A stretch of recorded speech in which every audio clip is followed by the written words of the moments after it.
1 ശമൂവേലിൻ്റെ പുസ്തകം 4-ാം അധ്യായം. ശമൂവേലിൻ്റെ വചനം എല്ലാ ഇസ്രായേലിനും വന്നിട്ട് ഇസ്രായേൽ ഫെലിസ്ത്യരുടെ നേരെ യുദ്ധത്തിന് പുറപ്പെട്ടു. എബനേസറിനരികെ പാളയമിറങ്ങി. ഫെലിസ്ത്യർ അഫേക്കിലും പാളയമിറങ്ങി. ഫെലിസ്ത്യർ ഇസ്രായേലിൻ്റെ നേരെ അണിനിരന്നു. പടനിരുന്നപ്പോൾ ഇസ്രായേൽ ഫെലിസ്ത്യരോട് തോറ്റുപോയി. സൈന്യത്തിൽ ഏകദേശം 4000 പേരെ അവർ പോർക്കളത്തിൽ വെച്ച് സംഹരിച്ചു. പടജനം പാളയത്തിൽ വന്നാറേ, ഇസ്രായേൽ മൂപ്പന്മാർ, ഇന്ന് യഹോവ നമ്മെ ഫെലിസ്ത്യരോട് തോൽക്കുമാറാക്കിയത് എന്ത്? നാം ഷീലോവിൽ നിന്ന് യഹോവയുടെ നിയമപ്പെട്ടകം നമ്മുടെ അടുക്കൽ വരുത്തുക. അത് നമ്മുടെ ഇടയിൽ വന്നാൽ നമ്മെ നമ്മുടെ ശത്രുക്കളുടെ കയ്യിൽ നിന്ന് രക്ഷിക്കുമെന്ന് പറഞ്ഞു. അങ്ങനെ ജനം ഷീലോവിലേക്ക് ആളയച്ചു. അവർ കെരൂബുകളുടെ മധ്യേ അധിവസിക്കുന്നവനായ സൈന്യങ്ങളുടെ യഹോവയുടെ നിയമപ്പെട്ടകം അവിടെ നിന്ന് കൊണ്ടുവന്നു. ഏലിയുടെ 2 പുത്രന്മാരായ ഹൊഫ്നിയും ഫീനെഹാസും ദൈവത്തിൻ്റെ നിയമപ്പെട്ടകത്തോടുകൂടെ ഉണ്ടായിരുന്നു. യഹോവയുടെ നിയമപ്പെട്ടകം പാളയത്തിലെത്തിയപ്പോൾ ഭൂമി കുലുങ്ങും വണ്ണം ഇസ്രായേലെല്ലാം ഉച്ചത്തിൽ ആർപ്പിട്ടു. ഫെലിസ്ത്യർ ആർപ്പിൻ്റെ ഒച്ച കേട്ടിട്ട് എബ്രായരുടെ പാളയത്തിൽ ഈ വലിയ ആർപ്പിൻ്റെ കാരണം എന്തെന്ന് അന്വേഷിച്ചു. യഹോവയുടെ പെട്ടകം പാളയത്തിൽ വന്നിരിക്കുന്നു എന്ന് ഗ്രഹിച്ചു. ദൈവം പാളയത്തിൽ വന്നിരിക്കുന്നു എന്ന് ഫെലിസ്ത്യർ പറഞ്ഞു ഭയപ്പെട്ടു. നമുക്കയ്യോ കഷ്ടം, ഇങ്ങനെ ഒരു കാര്യം ഇതുവരെ ഉണ്ടായിട്ടില്ല. നമുക്കയ്യോ കഷ്ടം, ശക്തിയുള്ള ഈ ദൈവത്തിൻ്റെ കയ്യിൽ നിന്ന് നമ്മെ ആർ രക്ഷിക്കും? മിസ്രയീമ്യരെ മരുഭൂമിയിൽ സകലവിധ ബാധകളാലും ബാധിച്ച ദൈവം ഇതുതന്നെ. ഫെലിസ്ത്യരെ ധൈര്യം പൂണ്ട് പുരുഷത്വം കാണിപ്പീൻ. എബ്രായർ നിങ്ങൾക്ക് ദാസന്മാരായി ഇരുന്നതുപോലെ നിങ്ങൾ അവർക്ക് ആകരുത്. പുരുഷത്വം കാണിച്ച് പൊരുതുവീൻ എന്നു പറഞ്ഞു. അങ്ങനെ ഫെലിസ്ത്യർ പട തുടങ്ങിയപ്പോൾ ഇസ്രായേൽ തോറ്റു.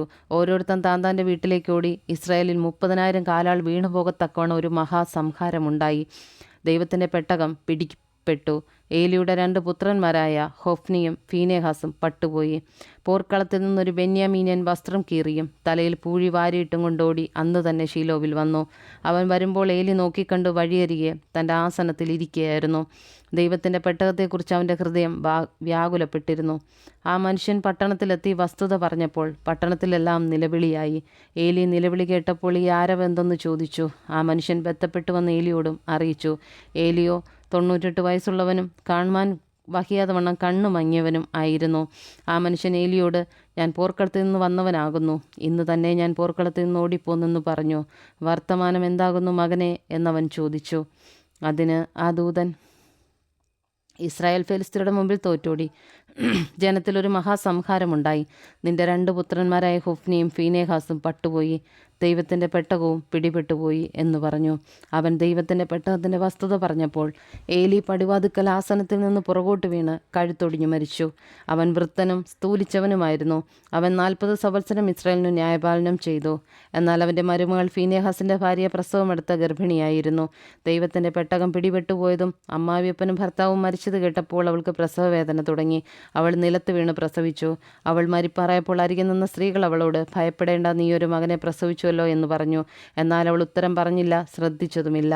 ദൈവത്തിൻ്റെ പെട്ടകം പിടിപെട്ടു കൊണ്ടും അമ്മാവിയപ്പനെയും ഭർത്താവിനെയും ഓർത്തിട്ടും മഹത്വം ഇസ്രായേലിൽ നിന്ന് പോയി എന്ന് പറഞ്ഞ് അവൾ കുഞ്ഞിന് ഈഖബോദ് എന്ന് പേരിട്ടു.